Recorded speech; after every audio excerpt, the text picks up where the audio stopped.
سیاسی جماعتوں سے انتخابی نشان واپس لینے کا قانون لاہور ہائی کورٹ میں چیلنج کر دیا گیا۔ درخواست اظہر صدیق ایڈوکیٹ کی جانب سے دائر کی گئی ہے۔ درخواست میں موقف اختیار کیا گیا کہ الیکشن ایکٹ کی شق 215 آئین اور بنیادی حقوق کے خلاف ہے۔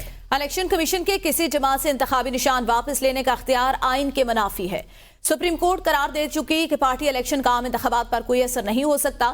عدالت الیکشن ایکٹ کی شق 215 کو کالعدم قرار دے۔ آپ کو بتا چلیں کہ انتخابی نشان واپس لینے کا یہ کیس ہے۔ اظہر صدیق کی جانب سے درخواست دائر کی گئی۔ اسد شاہ مزید بتائیں گے۔ جی اسد۔